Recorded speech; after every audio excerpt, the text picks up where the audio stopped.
Magandang araw po sa mga viewers ng MGK, sa amin pong mga kaibigan from Bataan, Bulacan, Pampanga, and Tarlac, and to our viewers sa amin pong YouTube channel. Welcome to another episode of Mrs. Galang's Kitchen. Ano po ang recipe natin today, Mrs. G? The very popular coconut macarons. Ito ba yung ginagawa mo nung mga bata pa kami? Iba po ito sa mga nabibili natin sa supermarket at makikita niyo mamaya kung ang kaibahan. Yes. So, di na po namin patatagalin, magbabalik po kami.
Ang unang step, using a scraper, okay, i-grate muna natin to. I am using pressed daya because ang karaniwan pong ginagamit sa labas, vanilla. So to make it different, gagamit po tayo ng dayap na press. And I tell you, iba po ang lasang, kalalabasan, masarap. Parang leche plan ah. Sabi ng tatay mo, parang leche plan ito ah. Yun, ang labas talaga. Inunahan mo pa ako. Okay. So, press the, at yung 1 teaspoon po, actually according to taste ito, I love the taste of dayap. When I cook, sa mga kakanin, ay mga dessert. Pero yung iba, ayaw nila. Now, if you don't like the taste of dayap, gumamit kayo ng konting vanilla, but not too much because I don't want to overpower the taste of the coconut, the taste of the egg yolks by using a lot of vanilla. Because what we are using now are good quality ingredients na hindi dapat takpan ng lasa. Yung lang pong freshly grated coconut, ang sarap na nun eh. Now, you add the Condensed milk. condensed milk.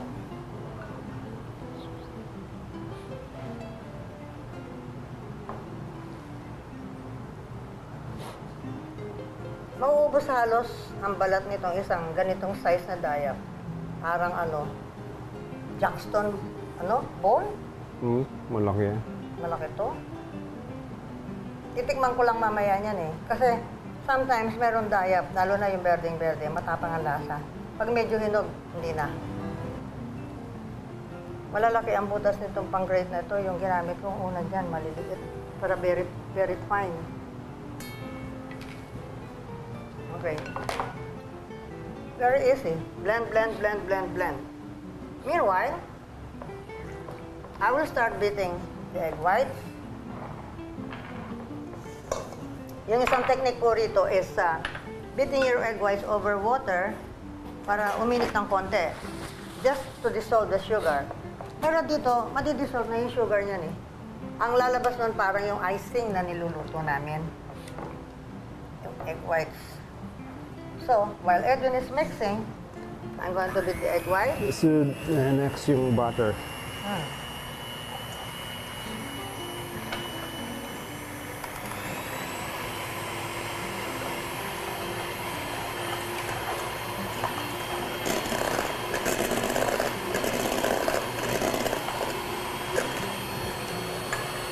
I'll add the salt.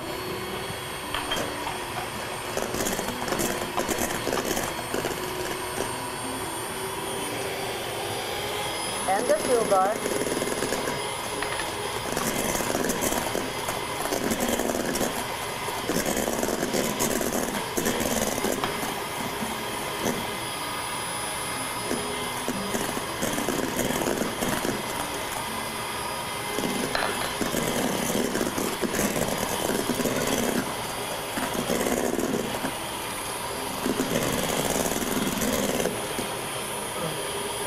Okay na to. Hindi naman po ito kamukha ng cake na ibibit mo until bubble, mix na natin until yung- stiff. Ano, lalagay mo na? Hmm. O, sige. Lagay mo na ngayon yung coconut. You can do this ahead of time. Binababad namin yan. Minsan, overnight, nasa rep yan. Pero hindi. Pero kailangan very cold yung rep, ah. Kasi may egg yolk na tayo. Mga at least an hour. Para masok yung ating yung ating coconut. Naging paboritong bigla ng tatay mo yan. Dati hindi siya kumakain yan. Sabi niya, yun ang sinabi niya, eksakto na sinabi mo. Lasang leche flan.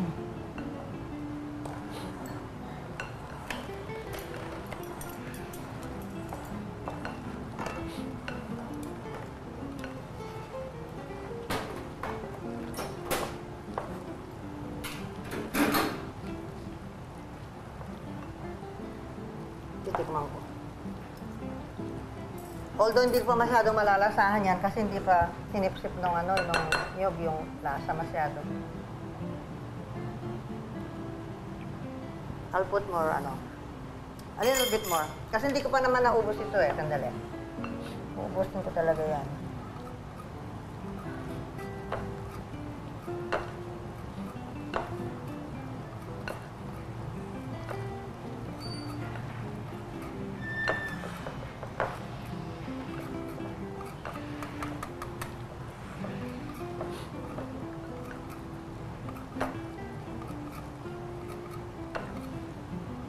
Get the green part only, ha?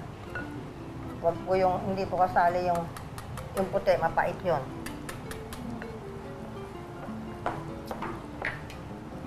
Now, you can add this.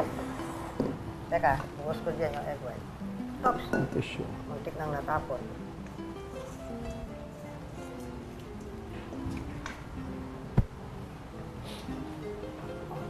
Mix. Halo lang ng halo. Hindi yan cake na kailangan ng very gentle and folding.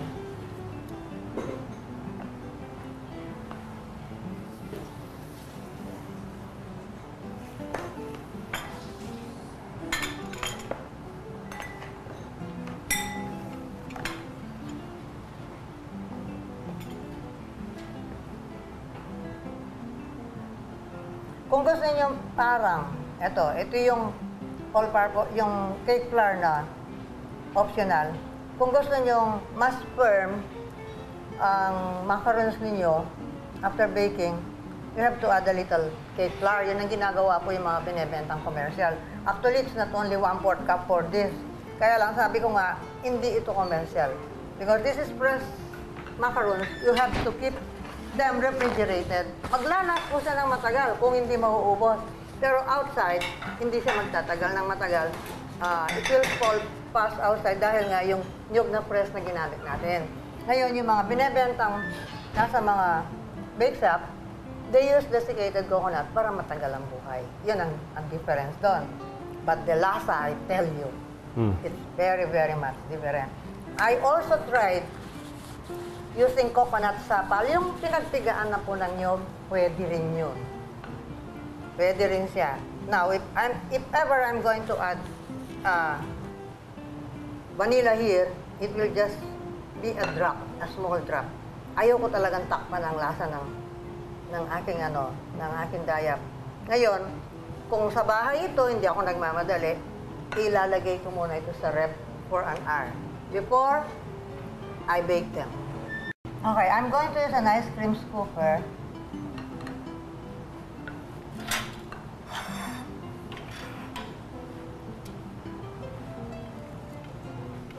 In this way, at least medyo kalkulado mo. Tell you, these are masarap. Sarap. Meron kami pong finished product nito, kaya lang na-finish na rin ata sa refrigerator.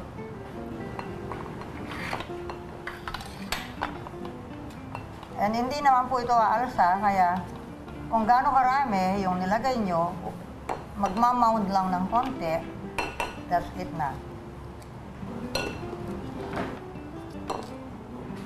Pag medyo nababad to ng matagal, mas hindi siya liquid na ganyan. Mas thicker siya ng konti. And you will bake this at 375 degrees Fahrenheit for the first 10 minutes. The rest ng baking is 150. Pero, even at 350 okay lang. Remember, they are not cakes. Hindi siya kailangan umalsa. Bali, what we are looking for is medyo golden na ang top niya at saka firm ng konti to touch. Ang nyug, nakakain natin ng as is yan. Binubudbud natin sa kalamay. So, what we are just baking here ay yung itlog na nilagay natin. Noong una, ayaw kong punuin ng ganyan, sabi ko baka umapaw. Hindi. Mag-hold yung shape niya because of the eggs. Magmamound lang siya. What I prepare at home kasi pag medyo pinababayan ko siya ng 1 hour sa rep. Kaya mas thicker. If you want, yung parang cake type, you have to cream the butter a little bit. Hindi nyo i-melt. Tapos lalagyan nyo ng flour. Mas marami pa ang flour. If you add more flour than 1/4 cup, then you have to adjust your sugar or condensed milk. Kaya lang, sasabihin ko na yung walang harina, mas masarap. This one. Mas moist. Kasi yung harina po, sisip-sipin niya yung ibang moisture nito eh. Paglabas nito sa oven, and then you try to peel the liner, medyo parang dumidikit siya. Pero after 2 to 3 days in the refrigerator, makukuha niya ng halos buo yan. Kung magtatagal siya ng 3 days sa rep. Because I'm sure mauubos agad yan sa bahay niyo. Try po ninyo ito. Although nang sabi ko, you have to keep them refrigerated. Ang lasa po, ibang-iba.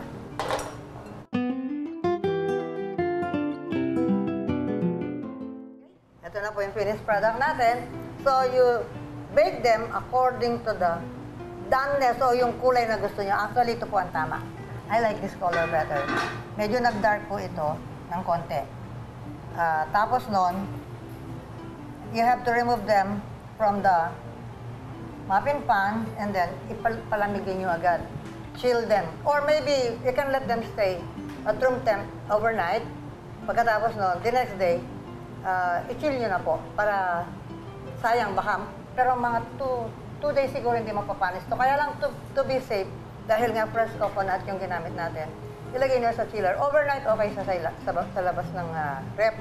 Tapos the next day, sinichill ko na kung magtatagal siya sa sa chiller ng ganun katagal. I bake them for about, after 30 minutes, check muna. So, 10 minutes at 375 degrees Fahrenheit. And then the rest of the baking time, sa 350 na lang. Tapos, you can safely open your oven and press. Yun lang. Hope you enjoy, ha? Sarap yan. Okay, so ito po ang aming finished product, ang fresh coconut macaroons. So, nakita nyo naman kanina during the demo kung anong pinagkaiba niya. No? Alam nyo, actually, napaka-swerte ninyo kasi the last time na ginawa to ni Mrs. G, grade school pa lang po yata ako noon. Kasi nga, pag nag-iisip ako, ninuhukay ko yung mga matatagal ng recipe ginagawa ko. Now, I'm going to show the viewers, bago po kasing luto ito, makikita niya medyo nag-stick pa yung Kasi we did not use flour. The difference, pag marami pong harina, para po siyang cupcake na matatanggal yun ng malinis dun sa papel. Kaya lang, mas masarap po yung walang flour. Kung sa pambahay at pangregalo ninyo, I'm sure even pagbenta, hindi naman ganun kamahal ang ingredients nito. Kaya lang, mas mahaba yung... Mas mahaba ang buhay nung sa mga commercial na kasi they are using desiccated coconut. Okay. Ito fresh. Pero if you keep them refrigerated, wala. Eh, tsaka agad naman mauubos to kaya yung shelf life, di masyadong problema. Agad mauubos, I bet you. Sarap. Kasi ibang klase. It's creamy. Sabi nga ng daddy, parang leche Parang flan. leche flan ang tawag ng asawa ko dyan. Especially meron daya pang ginamit ni Mrs. G, not vanilla. I personally like it better this way.